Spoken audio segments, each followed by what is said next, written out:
η κάθε ομάδα δικαιούται να βγάζει ανακοίνωση για την οποιαδήποτε διαιτησία προασπιζόμενη τα δικά της συμφέροντα. Κάποιοι άλλοι όμως που είναι εκτός χώρου και επειδή πλησιάζουν και οι εκλογές για 30 δευτερόλεπτα δημοσιότητα και για να προσελκύσουν ψηφοφόρους, να μείνουν στα ταράφια τους. Με τους στόχους που έχει παραδοσιακά ως όνομα το ΑΠΟΕΛ, η δύναμη, το πάθος, η θέληση, γιατί θεωρώ ότι αυτά είναι τα στοιχεία του φετινού ΑΠΟΕΛ που έβαλε ο κύριος Γκαρσία. Θα τολμήσω να το πω ότι το ΑΠΟΕΛ χωρίς τον προπονητή Παύλο Γκαρσία θα πάλευε να μπει στην εξάδα. Θεωρώ ότι αν και αμφισβητήθηκε, και εγώ τον αμφισβητήσα, τον κύριο Λοεζίδη, το να στηρίξει τους διαιτητές είναι καλό. Το θέμα όμως και ήδη να αρπάξουν αυτή την ευκαιρία. Δεν μιλάει πολύ ο κύριος Κυρζής, ναι, αλλά όταν μιλήσει αφήνει απόϊχο. Τους είχε πει μετά την νίκη ότι είστε μπορεί και η μοναδική αιτία αυτές τις μέρες που με κάνει να νιώθω χαρούμενος.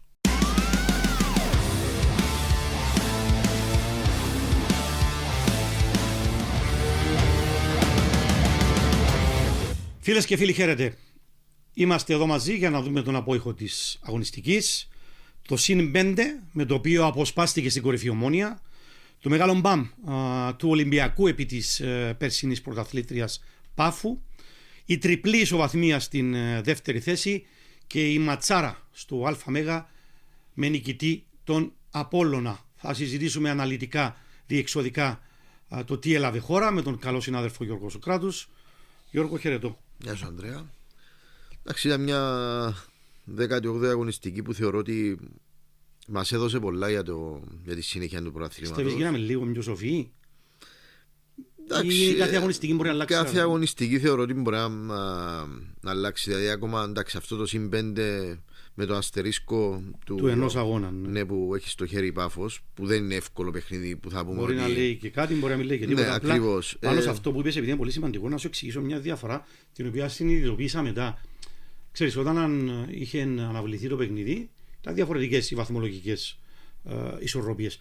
Τώρα είναι πολύ διαφορετικό να είσαι Πάφος και να πάει να παίξει μέχρι τις 4 του Φεβρουάριου, μπορεί να αλλάξει πάλι η βαθμολογία. Και αρχικά να πω ότι μέχρι τις 4 του Φεβρουάριου τελειώνει το Champions League.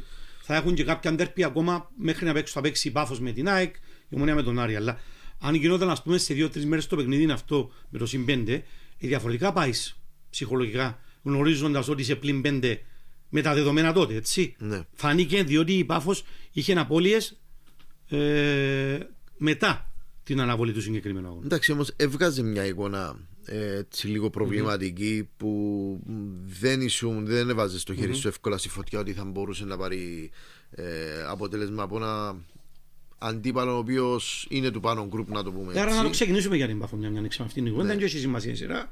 Πάμε να δούμε για σέναν έτσι, επειδή ήταν αλής, τι συμβαίνει. Θα πρέπει να χρειάζεται μια έτσι διεξοδική, μια εκβάνθυνση των όσων τεκταίνονται.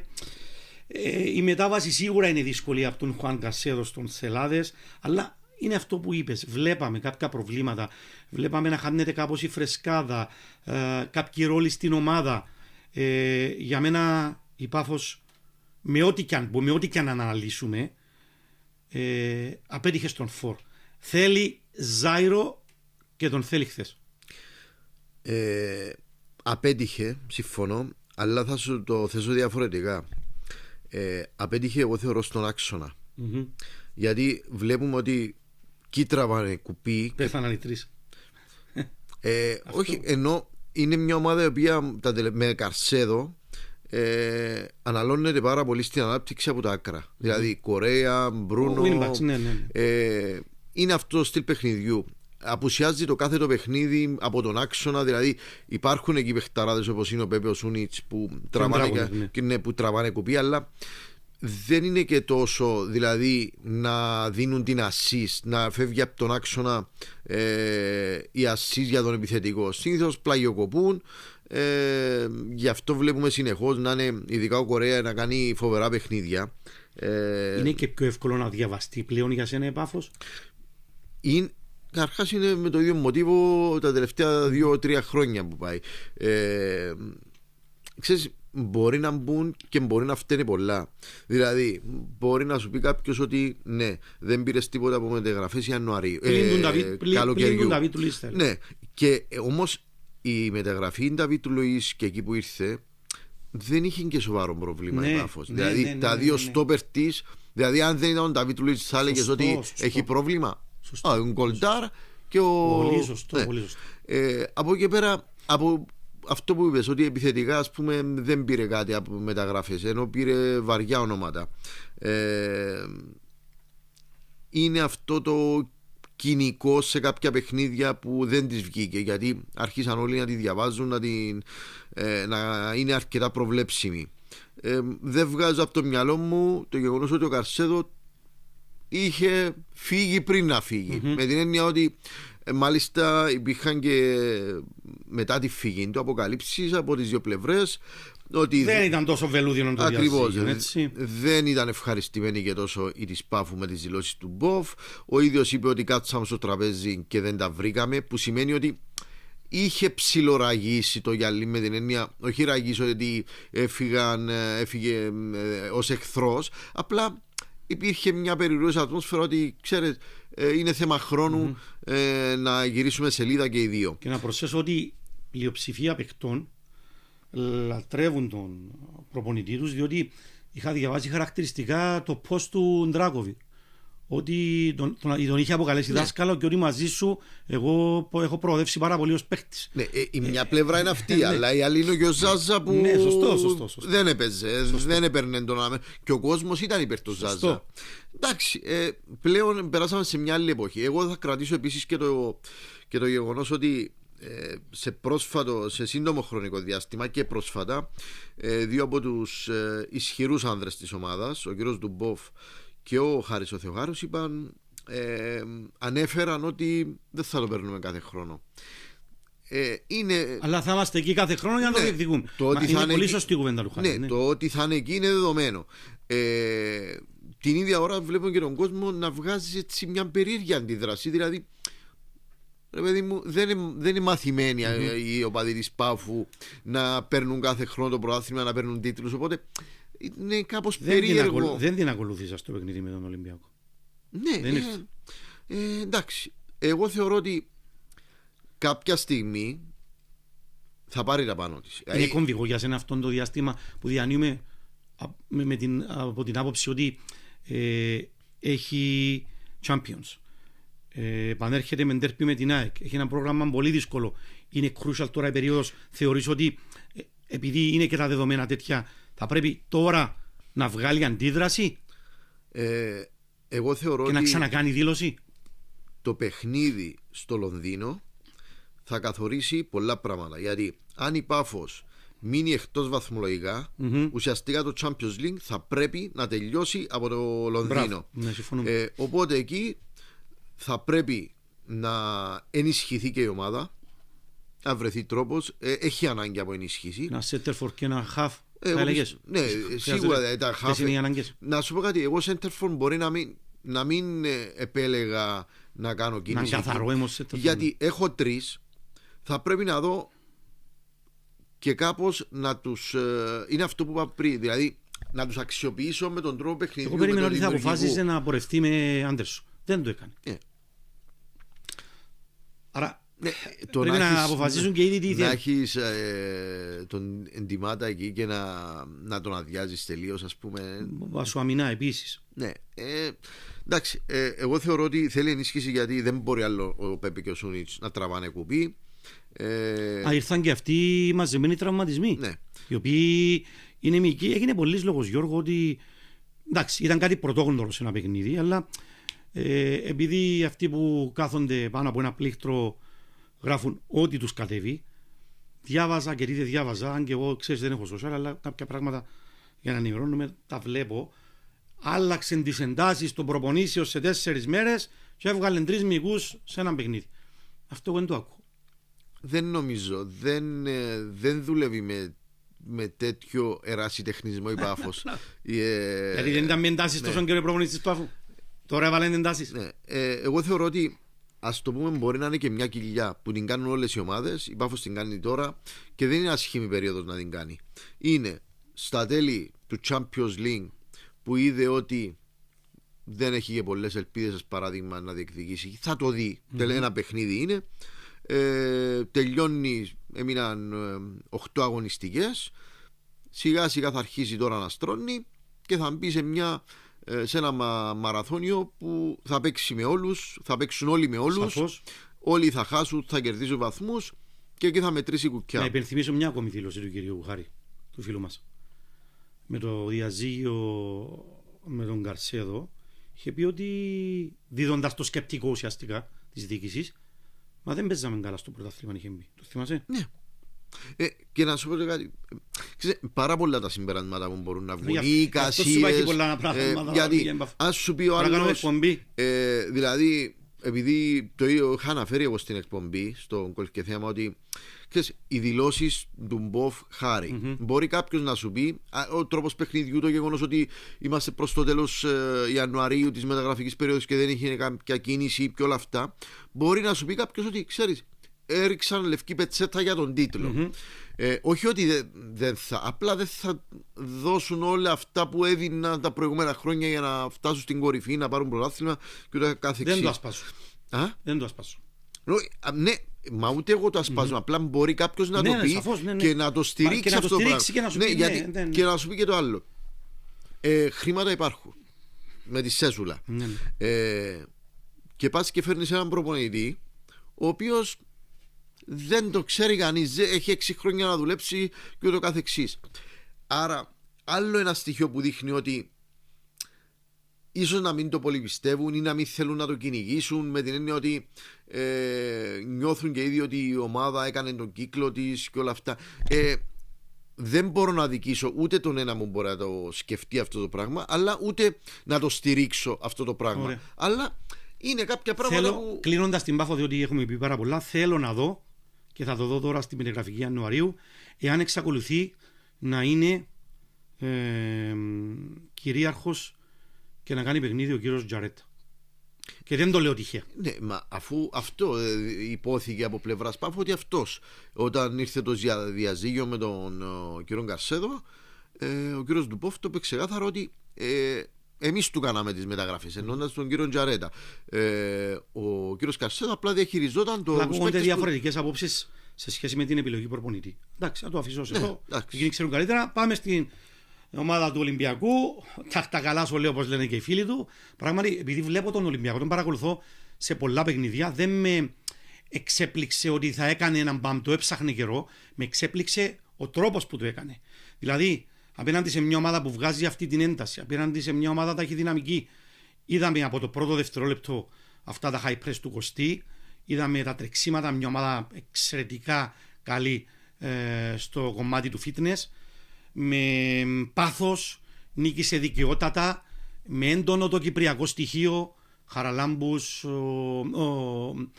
ο Κονομής, ο Χρήστου που είναι δανεικός από την Ομόνια.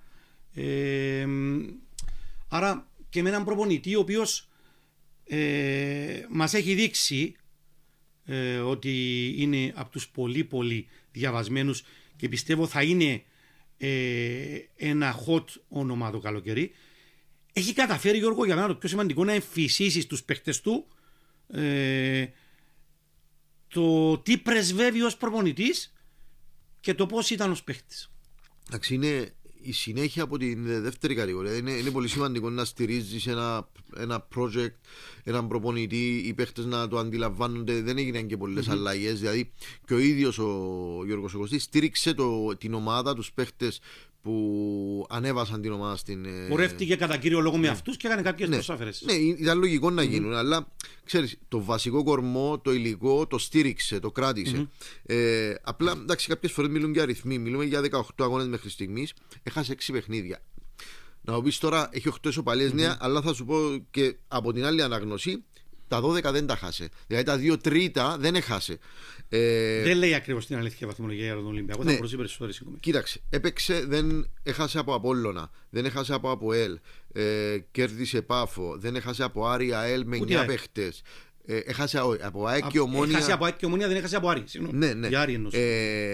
Μόνο από την Ομόνια χάσει εύκολα. Ναι, και από την ΑΕΚ ήταν 10 λεπτά. Θυμάσαι εκείνο το παιχνίδι, νομίζω ήταν 0-3 στα πρώτα 10-15 λεπτά. Μέχρι να βάλει το πρώτο γκολ στο 43 δυσκολεύτηκε να μείνει.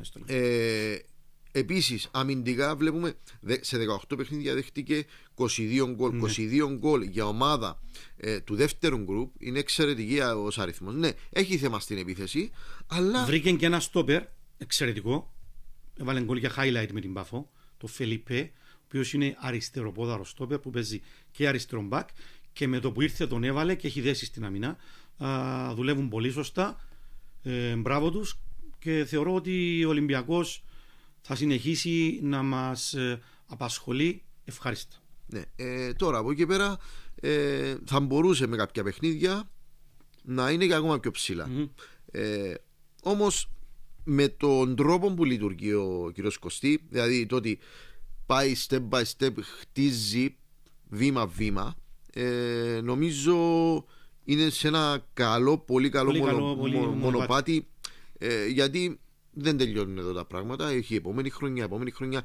Εντάξει, δεν το σώσαμε. Δεν σώσαμε. Είναι στερές οι βάσεις όμως. Ακριβώς. Υπάρχει. Πιάνεις, έτσι. Ναι, και νομίζω αν υπάρξει και υπομονή και λίγη στήριξη, το μέλλον του ανήκει και των ποδοσφαιριστών και του προπονητή. Θα το συνδέσουμε με την Ομόνια Ραδίππου, μια ομάδα επίσης πολύ καλά δουλεμένη, της οποίας ηγείται ένας ακόμη πολύ καλός ταλαντούχος ανερχόμενος προπονητής, ο Μαρίνος ο Σατσάς, μια ομάδα πειθαρχημένη με ευδιάκριτους ρόλους, με ταλέντο, και η οποία δείχνει ακόμη και απέναντι στους μεγάλους ότι παίζει ποδόσφαιρο. Και είναι στους 20 βαθμούς. Είναι 6 βαθμούς πίσω από την επικίνδυνη ζώνη.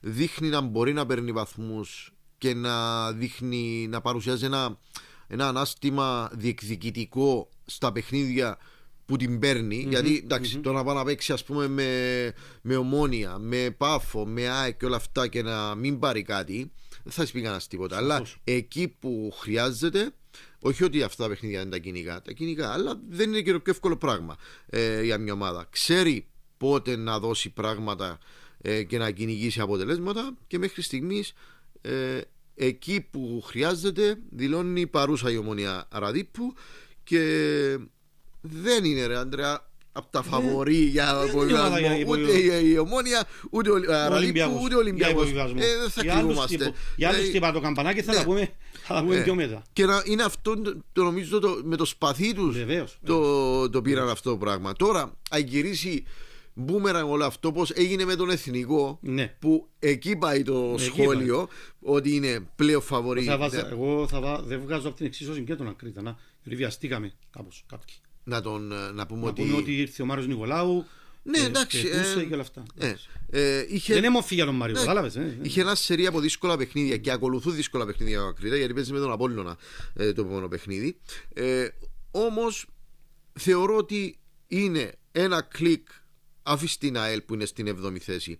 Ο Ολυμπιακός και ο Ομόνια Ραδίππου είναι ένα κλικ πάνω από Ακρίτα και Ανόρθωση, και 2 πάνω από Εθνικό και Κρασάβα. Εθνικό και Κρασάβα με ένα αστεράκι, με την έννοια ότι είναι η τωρινή κατάστασή τους.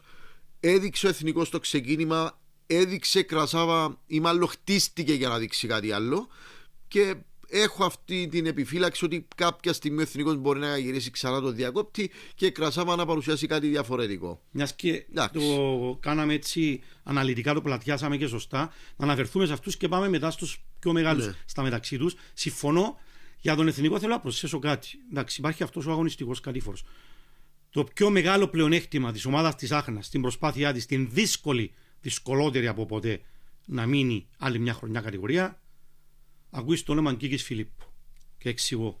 Είναι ο πλέον έμπειρος και γυριότερος ποδοσφαιρικός παραγόντας στην Κύπρο.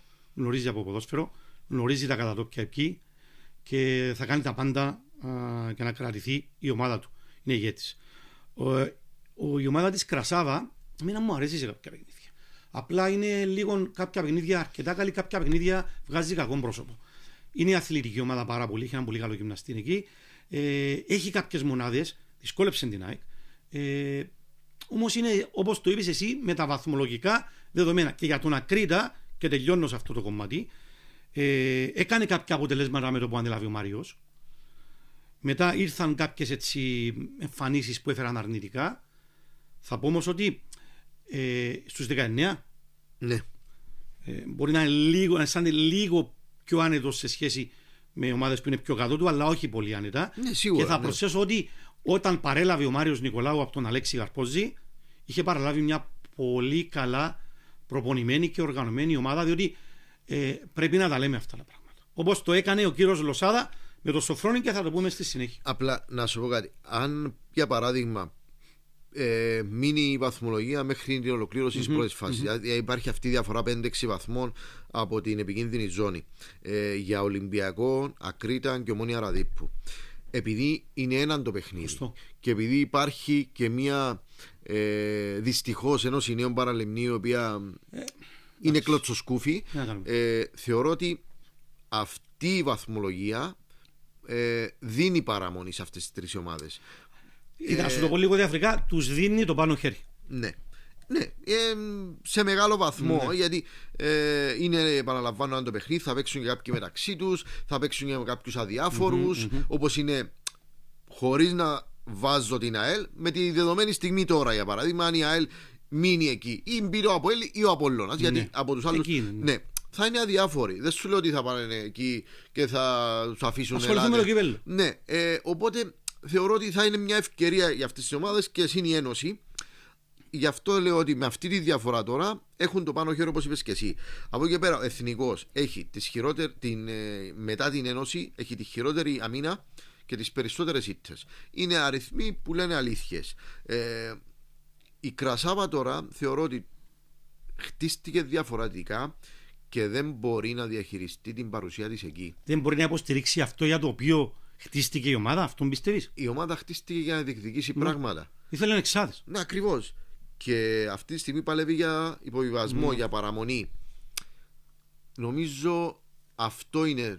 Ατομικά δεν συμφωνείς ότι έχει παίχτες που μα αφού οι παίχτες που πήρε, τους πήρε για αυτό που πες και εσύ, για να διεκδικήσει εξάδα. Και ξαφνικά από αυτούς τους παίχτες ζητά να τα δώσουν όλα να παίρνουν βαθμούς για να σωθεί η ομάδα. Βλέπουμε τον Αλκασίμπα που πήραν από το ΑΠΟΕΛ, ότι κάνει step up και σκοράρει αυτό το παιδί. Το κρατάμε.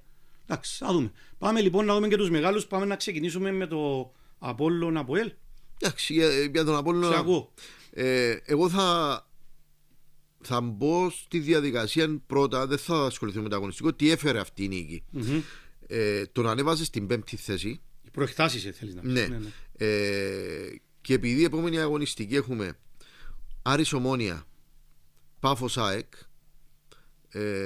αν ο Απόλλωνας, επειδή έχει 3 βατά παιχνίδια, τα πάρει. Αλλά πρώτα ας σταθούμε αυτό με τον Ακρίτα από το επόμενο. Αλλάζουν οι ισορροπίες του. Δηλαδή μπορεί να δει ακόμα πιο ψηλά. Κρύφες ματιές για πιο πάνω. Ναι. Μπορεί να βρεθεί στο +1 από την 3η θέση. Μπορεί να βρεθεί και στο +6 από την κορυφή. Και με ένα 18 παιχνίδια, σχεδόν ένα πρωτάθλημα μπροστά του, γιατί είναι 10 στο. Συνα playoff, ναι. Συνα ακόμα 8 που απομένουν, δηλαδή 18 παιχνίδια, είναι πάρα πολύ βάθμοι. Και με ενίσχυση, Γιώργο. Ενίσχυση είναι επιβεβλημένη. Το θέμα. Πού θα έπαιρνες παίχτη? Εγώ στα χάφη ξεκάθαρα. Πάλι. Θυμάσαι που κάναμε αυτήν την κουβέντα? Έφυγε ο Μαρσελίνιο. Ναι. Έφυγε ο Μαρσελίνιο. Μου άρεσε ο Λιούβιτς. Ξέρεις γιατί θα έπαιρνα. Γιατί είναι κάτι που το είχαμε αναφέρει επί καιρό στο Φρόνη Αυγουστή, ότι θεωρώ ότι ο Απόλλωνας πρέπει να παίζει με 3 στα χάφ.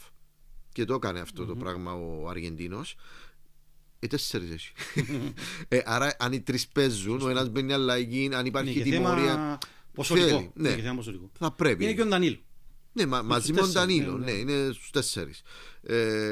Εντάξει, εκεί χρειάζεται. Από εκεί και πέρα, όλες οι ομάδες χρειάζονται παντού. Και στο Περθέλιο Απόλλωνας και αριστερό μπακ και δεξί εξτρέμ χρειάζεται. Θα γίνουν το καλοκαίρι περισσότερο. Ναι. Είναι και ένα στοίχημα για την διοίκηση να κρατήσει και β' Βάισπεκ και το παλεύει πάρα πολύ, αλλά πολιορκούνται και από άλλες ομάδες. Νομίζω θα προσπαθήσει να κάνει ο κύριος Κύρζης τουλάχιστον για τον Κεβιτά, και θέλω να σταθώ σε μια έτσι τρομερή κουβέντα να τα κάνει που είπε ο πρόεδρος, ο οποίος δεν μιλάει πολύ ο κύριος Κύρζης, ναι. Αλλά όταν μιλήσει αφήνει απόϊχο. Τους είχε πει μετά την νίκη ότι είστε μπορεί και η μοναδική αιτία αυτές τις μέρες που με κάνει να νιώθω χαρούμενος. Ναι. Πολύ μεγάλη κουβέντα αυτό. Ναι. Εντάξει, επειδή δεν πέρασε πολύ καιρός που. Ναι, είχε περάσει δύσκολα. Που έχασε και η μητέρα του. Οπότε σίγουρα δεν αμφισβητεί κανένα την αγάπη του, τη στήριξη. Μια ανιδιοτέλεια. Ναι, στον Απόλλωνα. Διότι υπάρχει και αυτή η μερίδα. Ναι. Δεν είναι πάντα όλα οι συνθήκες κατάλληλες για να κάνεις τα πάντα, να δίνεις. Κάποιες στιγμές σκέφτεσαι και άλλα πράγματα. Από εκεί και πέρα πλέον στο αγωνιστικό, εντάξει, επειδή ήταν ένα περίεργο παιχνίδι, ο Αποέλ μπήκε πολύ δυνατά. Θεωρώ ότι κέρδισε και τη μάχη στη μέση γραμμή στα πρώτα λεπτά που είδαμε. Όμως πέναλτι, πριν καλά καταλάβουν τι έγινε στον Αποέλ, ήρθε αποβολή. Μετά ακόμα ένα πέναλτι. Ανομοιότυπες φάσεις και στοχευμένες, ναι. Διότι ο κύριος Λοσάδα επέλεξε να χτυπήσει με την ταχύτητα αυτών των παιχτών που ήταν στις φάσεις. Μα και γι' αυτό ο κύριος Πάπλο Γκαρσία στήριξε τον Νανού και έριξε ευθύνη αλλού. Ναι. Γιατί είδαμε πέναλτι από τα δύο άκρα μέσα στην περιοχή. Εντάξει, για να πέναλτι μέσα στην περιοχή είναι. Απλά, ναι, το θέμα είναι ότι σε εκείνο το σημείο παίρνει και πρέπει να πάρεις και βοήθεια όταν είσαι πρέπει τριάδα, να ντοπλάρει το μαρκάρισμα. Ναι, δηλαδή δεν περιμένεις να μπει τόσο βαθιά στην περιοχή ο ακραίος, ο fullback. Περιμένεις και από τα στόπερ, γιατί το στόπερ δεν θα τον αντιμετωπίζει τον ακραίο από πίσω ή από πλάγια. Θα ήταν μπροστά του και είναι πιο δύσκολο να του κάνει παράβαση και να του ξεφύγει. Οπότε εντάξει, το εκμεταλλεύτηκε αυτό ο Απόλλωνας. Από εκεί πέρα όμως πέρασε δύσκολα. Και η αποβολή του Μπράουν ήταν λίγο εκεί. Τον αποσυντώνησε λίγο. Ναι, διαφορετικά θα ήταν τα δεδομένα. Και ήταν λίγο απρόσεχτη θεωρώ, γιατί ξέρω ότι είχε κίτρινη, ο άλλος ο παίχτης μπροστά του το Αποέλ θα μπορούσε να το αποφύγει. Και ουσιαστικά μπήκε ο Αποέλ ξανά στο παιχνίδι, μείωσε, είχε ευκαιρίες και για να είμαστε ειλικρινείς, ίσως να άξιζε. Να πάρει τον βαθμό. Οπότε και στον Απόλλωνα και με τον Κούτσακο είχε φάσει. Κρατούν τους βαθμούς, θεωρώ δεν πρέπει να κρατήσουν την εικόνα της ομάδας. Δεν έπαιξε και καλό ποδόσφαιρο. Δεν χρειάστηκε να παίξει, γιατί βρέθηκε με αυτούς τους τρόπους 2-0 με αριθμητικό πλεονέκτημα και ούτω καθεξής. Από εκεί και πέρα κρατάνε τους βαθμούς, βλέπουν τη συνέχεια. Υπάρχουν 3 βατά παιχνίδια που μπορούν να αλλάξουν τους στόχους της ομάδας, ή όχι τους στόχους, την αισιοδοξία για τους στόχους, γιατί οι στόχοι τέθηκαν από την αρχή. Θα προσθέσω 2-3 πραγματάκια. Με κάλυψε σε μεγάλο βαθμό. Είναι ο Απόλλωνας του κυρίου Λοσάδα και είναι κύριος. Ναι. Είχα αναφερθεί νωρίτερα. Περιποιούν τιμή οι δηλώσεις που έκανε για τον Σοφρόνη Αυγουστή και μπράβο του. Ένας άνθρωπος χαμηλών τόνων, σοβαρός, που εκπέμπει αυτό το πράγμα από τον πάγκο, τον βλέπεις, διότι είναι και η γλώσσα του σώματος μέσα. Έχει βρει τους ρόλους στον Απόλλωνα. Ξανά βάλε στην εξίσωση τον Πέδρο Μάρκες που όταν είναι υγιής είναι εξαιρετικός παίκτης. Είδα έναν ανεβασμένο Κάρι Ροντρίκες. Είδα την τριάδα εκεί που είπε στα χαφ να είναι καλύτερη η ισορροπία. Θεωρώ ότι ο Βέσπερ έκανε το καλύτερο του παιχνίδι. Ο Βέσπερ είναι ένας παίκτης ο οποίος για μένα παίζει άνετα σε οποιαδήποτε ομάδα. Και είναι και τυχερός που έχει έναν Κβίτα να ηγείται. Ως επίσης ο Κουν δικαιότατα ήταν επιλογή Σοφρόνη να τον καθιερώσει με κάποια παιχνίδια τα κακά του Λέβενμπεργκ. Δείχνει σε όλα τα παιχνίδια, Γιώργο, ότι είναι σταθερότατος. Σε θυμίζω παιχνιδάρα με την Ομόνια. Θα βρω πολλά παιχνίδια που ήταν εξαιρετικός στις παρεμβάσεις. Ακόμη και με την Ένωση Νέων Παραλιμνίου στο 1-0 την έβγαλε από μέσα. Εξαιρετικός ο. Αυτά έχω για να πω για τον Απόλλωνα. Και θα χτυπήσει και ρέστα και στο κύπελλο. Σίγουρα, εντάξει, να δούμε και η κλήρωση που θα το φέρει. Παίζουν πολλά ρόλα. Έχει πολλές ομάδες που δείχνουν το κύπελλο. Θα πω και κάτι για το Αποέλ. Αν θες να. Όχι, εγώ ολοκλήρωσα. Εγώ περισσότερο.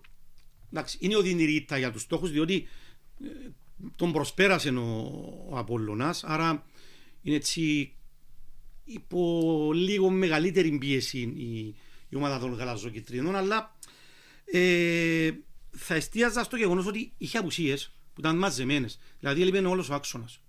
Ήταν ο Ρώσα, ήταν ο Μάγερ, ήταν και ο Τάλτσιο. Και ο Γκαρσία, ο οποίος είναι ένας προπονητής που μας έδειξε ότι με αυτά τα όπλα που έχει παλεύει δεν κρύβεται πίσω από δικαιολογίες. έχει πλήρη επίγνωση, είναι ένας ηγέτης για μένα. Και δεν θα τολμήσω να το πω ότι το ΑΠΟΕΛ χωρίς τον προπονητή Παύλο Γκαρσία θα πάλευε να μπει στην εξάδα. Θα ήταν πιο κάτω. Και δύο ακόμα κομμάτια για να τελειώσω. Θα πρέπει στο ΑΠΟΕΛ απαραίτητος να κερδιθεί το project Κουτσάκος, και μπράβο στο ΑΠΟΕΛ που έχει έναν παίχτη ηγέτη που ακούει το όνομα Κωνσταντίνος Λαϊφής.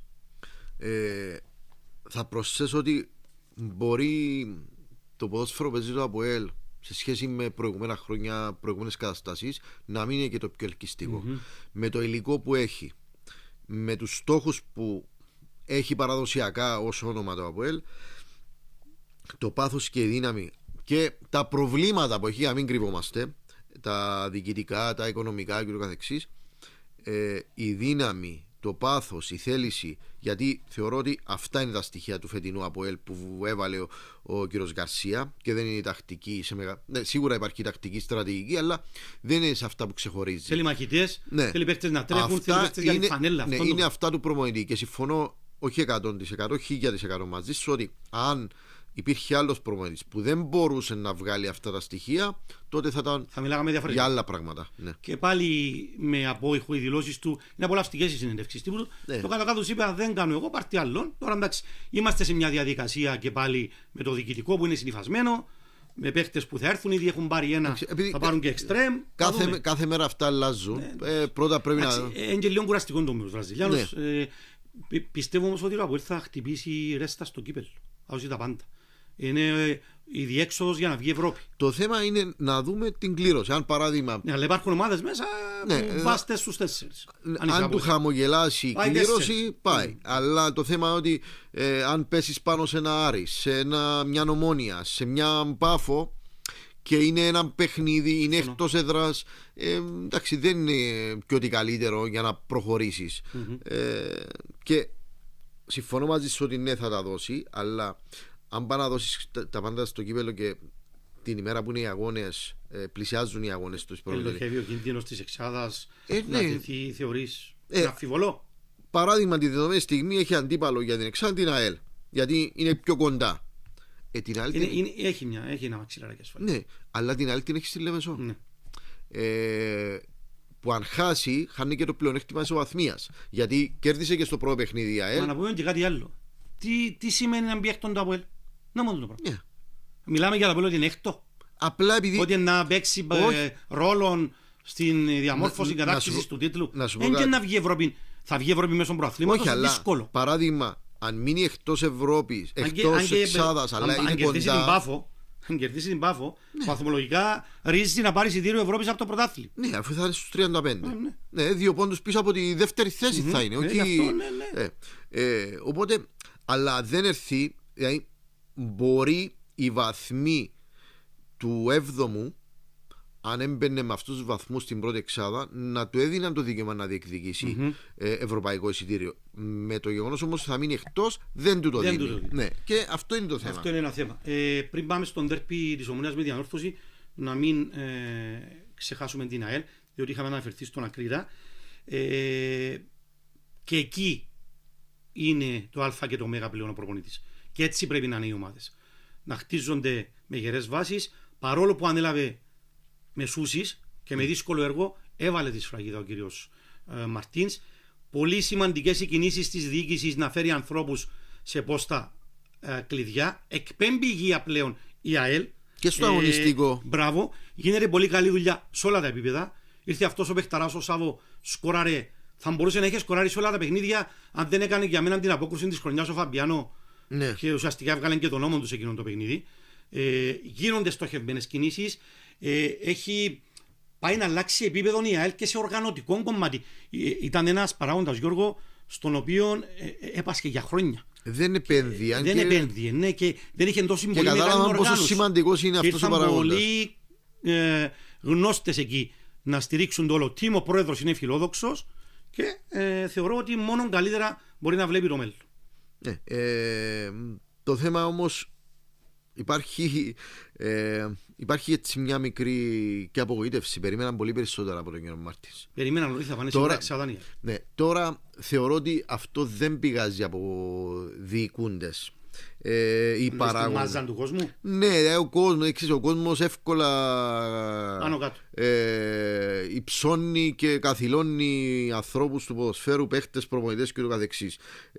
Δεν έχει μαγικό ραβδί.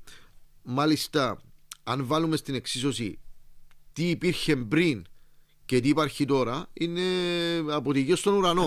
Αυτό που λες τώρα είναι πιο σημαντική κουβέντα και απάντηση. Θεωρώ ο κύριος Στραμετσάνη άφησε καμένη γη και δεν υπάρχει εύκολος τρόπος να επανέλθεις σε τέτοια περίπτωση μεσούσεις τη σεζόν. Πολύ σωστή. Οπότε εντάξει, πρέπει να τα βάζουμε. Ναι, και εγώ αν περιμένω ας πούμε από έναν προπονητή καλύτερα πράγματα, αλλά πρέπει να αντιληφθώ και τι παρέλαβε αυτούς τους ανθρώπους. Αν δεν το αντιληφθώ, δεν μπορώ να πάω μπροστά. Και ναι, θα ρίχνω ευθύνες και στον κύριο Μάρτινς και στον οποιοδήποτε Ούγκο Μάρτινς, για παράδειγμα. Αλλά θεωρώ, συμφωνώ μαζί σου, μπαίνουν βάσεις, κάθε κίνηση είναι ψαγμένη, δεν είναι, να το πω έτσι, του κουτουρού πλέον. Και προϊόντος του χρόνου μπορεί να ελπίζει όλο και περισσότερο. Θα στηθεί γερή βάση, θα στηθεί ομάδα σε όλα τα επίπεδα. Πάμε και στο Ομόνοια Ανόρθωση. Θα πω μια κουβέντα για την Ανόρθωση ότι με εξέπληξε τακτικά. Σε επίπεδο τακτικής, για μένα έκανε το καλύτερο της παιχνίδι. Πέρασε δύσκολα στο πρώτο ημίχρονο, διότι κάποιοι το ξεχνάνε. Διότι η Ομόνοια είχε 2 δοκάρια, είχε το καθαρό τετατέτ του. Ήταν μισάωρο για μένα αυτό. Ναι, ένα μισάωρο. Ναι. Όπου είχε καλές φάσεις. Στο δεύτερο ημίχρονο, η Ανόρθωση την Ομόνοια την περιόρισε σε πολύ μεγάλο βαθμό. Και έκανε και πάλι ο Φαπιάνο από κρουσάρα. Εντάξει, η Ανόρθωση τα έχουμε πει πάρα πολλές φορές. Στόχους, δύσκολη κατάσταση. Επένδυαν στο κύπελλο, απογοητεύτηκαν που έμειναν εκτός, αλλά με τέτοιες παρουσίες όπως το παιχνίδι με την Ομόνοια μπορεί να βλέπει με θετικό μάτι τη συνέχεια. Υπάρχουν κάποιες μονάδες εξαιρετικές. Εντάξει, ο Σένσι δεν χρειάζεται να πούμε πολλά. Μου αρέσει ο Σόσα, μου αρέσει ο Αμπουάκη και ο Κίκο, ο οποίος ήταν άτυχος, θα μείνει εκτός. Είναι και αυτός σημείο αναφοράς. Να πούμε κάτι ακόμη για την Ομόνοια που έχει να κάνει με το αγωνιστικό αλλά και το μεταγραφικό. Τεράστιο πλήγμα με Αγκουζούλ. Όχι γιατί ήταν ο αμυντικός που ήρθε και πήρε τη φανέλα σπίτι, εξού και παίζει περισσότερο Παναγιώτου, αλλά είναι ένας καλός παίκτης και είναι μια λύση εκεί. Δανεικός, έτσι είναι. Ναι, τον χάνει ο κύριος Μπέρκ για το υπόλοιπο. 2,5 μήνες εκτός. Άρα αναπροσαρμογή στο μεταγραφικό, πάνε 100% για στόπερ. Και με 10 μέρες μπροστά. Έχει γίνει προεργασία για άλλες θέσεις. Ναι. Τώρα πρέπει να πάρεις και στόπερ. Ο κύριος Μπέρκ ήθελε διακαώς έναν χαφ. Υπάρχει ανάγκη να πάρεις και winger. Και στόπερ αριστεροπόδαρο που δεν είναι και το πιο εύκολο. Νομίζω αν βρουν έναν καλό δεξιοπόδαρο που να παίζει και δεξί μπακ, πάλι θα τον πάρουν. Ναι. Και σου λέω, θέλεις και winger, θέλεις και χαφ. Άρα είναι στενά τα πλαίσια. Αν φύγει ο Χαμάς, θεωρούν ότι θα πάρουν στόπερ αριστεροπόδαρο που μπορεί να καλύψει και την αριστερή πλευρά. Δεν είναι φευγάτος ο Χαμάς. Είναι. Οπότε... Ναι, αν θέλει η ομάδα του από τη χώρα του Μαρόκου να τον πάρει, θα το δώσουν. Ναι. Εκεί είναι το θέμα. Αλλά εντάξει. Από εκεί που δεν είχε πολύ ενδιαφέρον το μεταγραφικό κομμάτι. Ναι, τώρα ξέρεις, μέσα σε μια μέρα. Να σου πω κάτι και να το σχολιάσεις. Πάνε πολλά χρόνια να δούμε τέτοιας κλάσης παίχτες μεσοεπιθετικά στην Ομόνοια. Ναι. Και αν δεις και τις συνεργασίες τους με τις ασίς και τα γκολ, Σεμέδο, Μαέ, Γιόβετιτς, Τάνκοβιτς και Βαντρό, πάνε πολλά χρόνια πίσω να δούμε τέτοια πράγματα. Και να σκεφτείς ότι ο κόσμος της Ομόνοιας το καλοκαίρι περίμενε πολλά από Χατζηγιοβάνι. Ναι. Δεν λέω ότι. Προσπαθεί το παιδί, αλλά ναι. Προσπαθεί, είναι φιλότιμος, έχει κάποιες πολύ καλές κινήσεις. Δεν του βγαίνει. Ναι. Είναι ημιτελής. Αλλά θεωρώ ότι. Εντάξει, το παλεύει. Το παλεύει και είναι σημαντικό αυτό. Έχει απίστευτο υλικό η Ομόνοια. Βρήκε και ρόλο στον Τάνκοβιτς πλέον. Αλλά ναι. να σου πω κάτι, επειδή εμείς τα απλοποιούμε τα πάντα και ο κόσμος. Λένε τώρα, ας πούμε, μα γιατί δεν παίρνει winger. Θέλουμε winger, οι Ομονιάτες λένε. Ναι. Να σου πω, το θέσω από την άλλη όψη του νομίσματος, να κάνω λίγο το συνήγορο του διαβόλου. Πέσει η Ομόνοια, ο κύριος Μπέρκ πήρε έναν εξαιρετικό δεξί winger που πλησιάζει σε αξία το Σεμέδο. Και παίζει Σεμέδο με τον παίκτη που θα έρθει. 3 δεκάρια πρωτοκλασάτα για μία θέση. Τάνκοβιτς, Εβάντρο, Γιόβετιτς. Πες μου πως δεν χαλάνε τα αποδυτήρια. Και ξεχάσαμε να πούμε ότι η Ομόνοια έχει και ένα υλικό που έρχεται από πίσω που δεν είναι απλά Patches. Ναι, γιατί δεν είναι συμπληρώματα. Ναι, αυτό το δηλώνει με κάθε ευκαιρία ο κ. Μπέρκ, ότι υπολογίζεις αυτούς τους παίχτες, είναι κομμάτι. Δεικτικό νεαρός ο Παναγιώτης ο Ανδρέου. Ναι. Η μεγαλύτερη νίκη για τον κύριο Μπέρκ, επιτυχία μέχρι τώρα, είναι ότι όταν κάνει αλλαγές και βάζει παίχτες, δεν πέφτει η ποιότητα της ομάδας του. Και ξεχάσεις να αναφέρεις και τον Νέιτινγκ. Ναι, άλλο μεγάλο είναι κεφάλαιο για αυτό. Ναι. Οπότε θεωρώ ότι είναι πολύ γεμάτη ομάδα με ψηλά στάνταρ σε όλες τις γραμμές και είναι στην πρώτη θέση και είναι το πρώτο φαβορί. Δεν θα κρύβομαστε. Αν κατάφερνε η Ομόνια που προσπάθησε να πάρει Σέντσι και τον είχαν βάλει Σέντσι με Άιτινγκ, θα μιλάγαμε για άλλα πράγματα. Ναι. Και η ΑΕΚ τον ήθελε. Δεν ξέρω αν μπορούν να παίξουν μαζί. Για να είμαι ειλικρινής. Είναι διαφορετικά χαρακτηριστικά. Ναι, αλλά. Ναι, ο Σένσι βλέπεις την όρθωση έρχεται και στα στόπερ. Ο Aiting Bay πιο μπροστά. Είναι και η φράση που λέμε όλη καλή χώρα. Ναι, εντάξει. Τώρα που πες, θέλω να πω στην όρθωση εγώ. Επειδή συμφωνώ με αυτό που πες για τον τρόπο που προσέγγισε το παιχνίδι και ήταν συνέχεια με το παιχνίδι με τον Απόλλωνα, γιατί και ο Απόλλωνα ήταν πάρα πολύ καλή. Δηλαδή, πήγε με ένα πλάνο αμυντικό να κλείσει χώρους, να διασφαλίσει πρώτα πίσω. Κάτι που μπορεί να υποστηρίξει ότι μου πάει αυτό το κομμάτι. Όμως μεσοεπιθετικά δεν απειλεί. Ναι. Και με τον Απόλλωνα έκανε κάποιες φάσεις. Ναι, και με την Ομόνια τον Μποάκη που το έβγαλε ο Φαπιάνο. Όμως η ανησυχία μου εμένα για την ανόρθωση είναι σε δύο σκέλη. Το ένα είναι ο Σένσι. Αν φύγει, τι γίνεται με αυτή την ομάδα? Κάνουν τα πάντα να τον κρατήσουν. Ναι. Μιλούμε ότι αλλάζει, πάει 10 βήματα πίσω. Γι' αυτό νομίζω θα κάνουν την κίνηση να τον κρατήσουν, διότι αντιλαμβάνονται τι σημαίνει να φύγει. Επίσης, το δεύτερο είναι ότι είδαμε δύο καλά παιχνίδια ως ομάδα που έχει παθητικό ρόλο στο παιχνίδι. Ναι. Στα σημαντικά παιχνίδια, δυστυχώς για την ανόρθωση, όπως τα φέρει η μοίρα, η ζωή, και είναι σε αυτή τη θέση τη δύσκολη τη δίνει. Θα πρέπει όταν θα παίξει με Αραδίπου, με Εθνικό, με Κρασάβα να κυριαρχήσει. Δεν μπόρεσε να το Δεν μπορεί, και εμένα αυτό με ανησυχεί που την ανόρθωση. Να βάλω και μια ένσταση στον Τιμούρ, τον οποίο έχω πολύ ψηλά προπονητικά, τον εκτιμώ αφάνταστα και ως άνθρωπο. Αδικεί λίγο τον Ευαγόρα Χαραλάμπους. Είναι καλύτερος όσο το λέμε Βουκίτσο. Ο Ευαγόρας νομίζω. Ανδρέα, αντίστοιχες ομάδες το λένε και οι οπαδοί και οι φιλάθλοι και παράγοντες, και όταν βρεθούν σε τέτοια θέση, πολλοί λένε και πολλοί το κάνουν φυσικά, όχι όλοι, δίνουν ευκαιρίες σε Κύπριους. Είναι ευκαιρία τώρα να παίξουμε με Κύπριους, με νεαρούς που έχουμε ταλέντα και το καθεξής. Η ανόρθωση όχι μόνο δεν το κάνει, αφήνει και παίχτες να φύγουν που είναι αυτής της κατηγορίας. Προχθές με την Ομόνια έχει 2 Κύπριους. Ο ένας είναι ο Αρτήματας και ο άλλος είναι ο Σεργίου. Ο οποίος κάνει καλά παιχνίδια. Ναι, αλλά θέλω να σου πω ότι πού είναι οι υπόλοιποι? Και δεν είναι μόνο. Δεν έχει. Αν δεν έχει. Περίμενα και περισσότερα από τον Μάριον Ηλία. Ναι. Και ο Ρούσα θα κάνει restart την ανόρθωση. Εντάξει. Είναι σε δύσκολη θέση πάντως η ανόρθωση.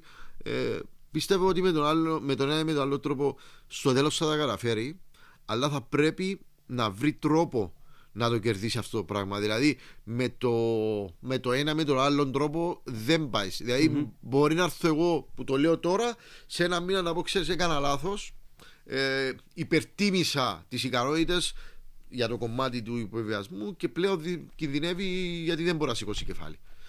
Κλείσαμε τα παιχνίδια. Έμεινε η ΑΕΚ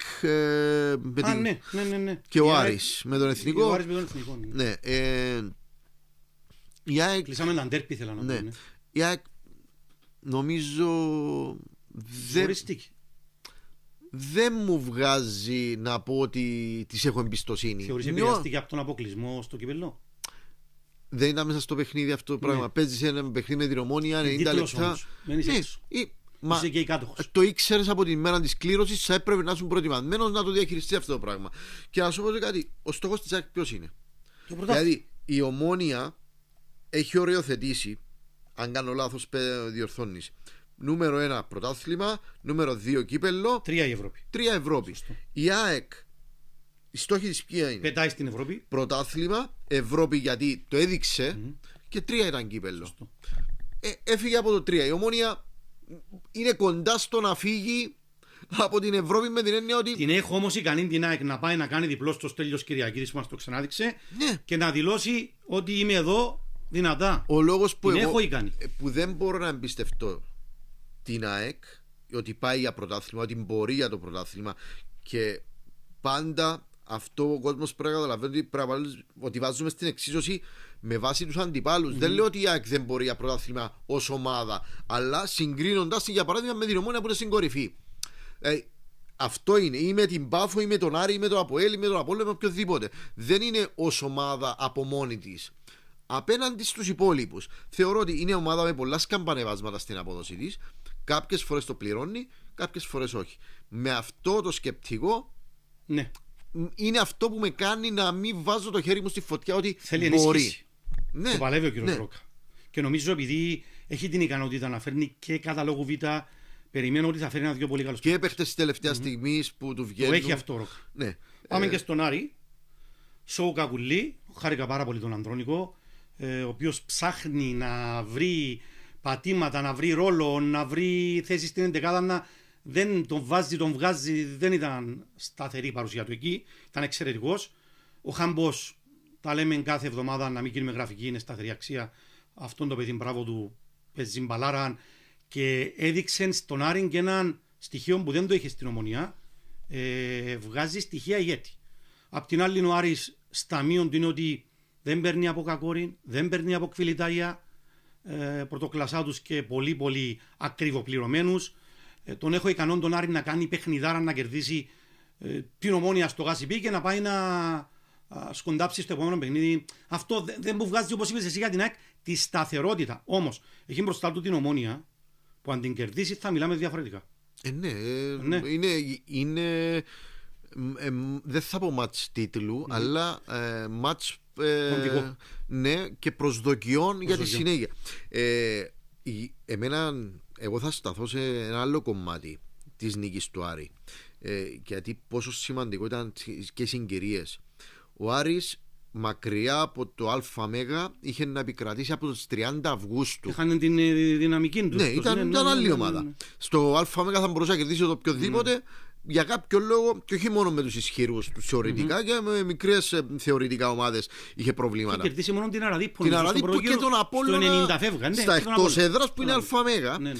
Γι' αυτό λέω 30 Αυγούστου είχε να κερδίσει εκτός μακριά από το ΑΜ και βρήκε ένα εθνικό σε ελεύθερη πτώση, το εκμεταλλεύτηκε και πήρε ένα διπλό που το είχε πάρα πολύ μεγάλη ανάγκη. Διότι μόνο να μην κερδίζαν αυτό το παιχνίδι, τι εσωστρέφεια θα ακολουθούσε. Και με τα παιχνίδια που ακολουθούν, και γιατί έχει δύσκολο πρόγραμμα, καταλαβαίνεις ότι από τη μια στιγμή στην άλλη θα μπορούσε να βρεθείς εκτός στόχων νωρίς. Όμως οι συγκυρίες τα έφεραν έτσι, πήρε το διπλό με άνετο τρόπο και που του δίνει ενίσχυση στο ψυχολογικό κομμάτι και για τα εκτός αλλά και για τη συνέχεια με την Ομόνοια. Και πάει, θεωρώ, είναι τελικός για τον Άρη, να μην κρυβόμαστε. Γιατί αν χάσει, θεωρώ ότι να βρεθεί στο πλήν 8 από την κορυφή, νομίζω θα πρέπει να πει αντίο στη διεκδίκηση του τίτλου. Θα είναι πολύ δύσκολο, ναι. Την Ευρώπη θα τη διεκδικήσει μέχρι το τέλος, αυτό είναι ξεκάθαρο. Αλλά το κομμάτι του πρωταθλήματος, αν δεν αχάσει μάλλον από την Ομόνοια, μέσα στο ΑΜ θα είναι δύσκολα τα πράγματα. Να μπορεί να το στηρίξει αυτό το πράγμα. Εντάξει, νομίζω αρχίζουμε σιγά σιγά να μπαίνουμε και στα κρίσιμα. Αποκτούν όλα ενδιαφέρον. Το κάθε παιχνίδι. Και για πάνω και για κάτω. Ουσιαστικά το μόνο παιχνίδι που δεν έχει ενδιαφέρον είναι όποιος παίζει με την Ένωση. Ναι. Να κλείσουμε με κάτι διαφορετικό, αν μου επιτρέψεις. Ναι. Θα μιλήσω λίγο για διαιτησία. Ναι. Επειδή πάντα κράζουμε όλοι μας, νομίζω έχει κάνει τεράστια προσπάθεια. Αν μη τι άλλο, εγώ αναγνωρίζω την προσπάθεια. Λάθη, σαφέστατα, σε κάθε αγωνιστική. Χαμηλού επίπεδου διαιτητές, ναι. Υπάρχουν όμως και πολλοί αξιολογοί. Ναι. Υπάρχουν και πολλοί αξιολογοί. Και αλλήμον να τους τελειώσουμε και αυτούς. Και θα το πω έξω από τα δόντια, έχοντας επίγνωση του τι θα πω. η κάθε ομάδα δικαιούται να βγάζει ανακοίνωση για την οποιαδήποτε διαιτησία προασπιζόμενη τα δικά της συμφέροντα. Το ΑΠΟΕΛ, μαγκιά του, έβγαλε ανακοίνωση για τον Απόλλωνα, διαμαρτύρεται και θεωρεί ότι πιθανότατα αναλυώθηκε το αποτέλεσμα. Απόλλωνας απαντήσει. Οι ομάδες έχουν αυτόν το. Αναφέρεται το δικαίωμα τους. Κάποιοι άλλοι όμως που είναι εκτός χώρου και επειδή πλησιάζουν και οι εκλογές για 30 δευτερόλεπτα δημοσιότητα και για να προσελκύσουν ψηφοφόρους, να μείνουν στα ταράφια τους. Ναι. Ήθελα να το πω και είμαι πολύ έντονος. Μα έτσι είναι το. Δεν αναφέρομαι συγκεκριμένα σε κάποιον, διότι είδα αρκετές αναρτήσεις. Και επειδή πλησιάζουν οι εκλογές, θα είναι. Μακριά από εμάς αυτά. Ναι. Δεν είμαστε και αυτοί. Ναι. Το ποδόσφαιρο, ας τα φύγουν έξω το ποδόσφαιρο από αυτά. Θεωρώ ότι αν και αμφισβητήθηκε, και εγώ τον αμφισβητήσα, τον κύριο Λοεζίδη, το να στηρίξει τους διαιτητές είναι καλό. Το θέμα όμως και ήδη να αρπάξουν αυτή την ευκαιρία. Βλέπω κάποια άτομα, κάποια πρόσωπα, κάποιες νοοτροπίες διαιτητών να αλλάζουν προς το καλύτερο. Ενώ την στιγμή βλέπουμε και κάποιους άλλους να μην. Ναι. Να παραμένουν εκεί. Θέλουμε δουλειά. Ας χτίσουμε πάνω σε αυτούς, να παραδειγματιστούν και κάποιοι άλλοι, αλλά πρέπει να βάζουμε και τιμωρίες. Και πρέπει να παραμερίζουμε κάποιους. Και είπες τιμωρίες, το άλλο το πολύ, τι να σου πω, ανησυχητικό, είναι η ανομοιομορφία της επιβολής των αποφάσεων του αθλητικού δικαστή. Κάποιες είναι τυποποιημένες, ορίεται η ΑΕΛ με το δίκαιο της σε κάποια πράγματα, φωνάζει η Ομόνοια. Γνωρίζω από πρώτο χέρι ότι το έχει πάρει πολύ προσωπικό ο κ. Παπασταύρου για κάποιες αποφάσεις. Βλέπουμε άλλα σε κάποιες ομάδες, άλλα σε κάποιες άλλες. Απλά το βάζω ως προβληματισμό και θα το συζητήσουμε σε επόμενη εκπομπή. Μάλιστα. Λοιπόν, ολοκληρώσαμε. Ευχαριστώ για την κουβέντα. Ευχαριστούμε πάρα πολύ και εσάς, φίλες και φίλοι, που αγκαλιάζετε αυτή την προσπάθεια. Ανανεώνουμε το ραντεβού μας για την επόμενη μας εκπομπή. Γεια σας.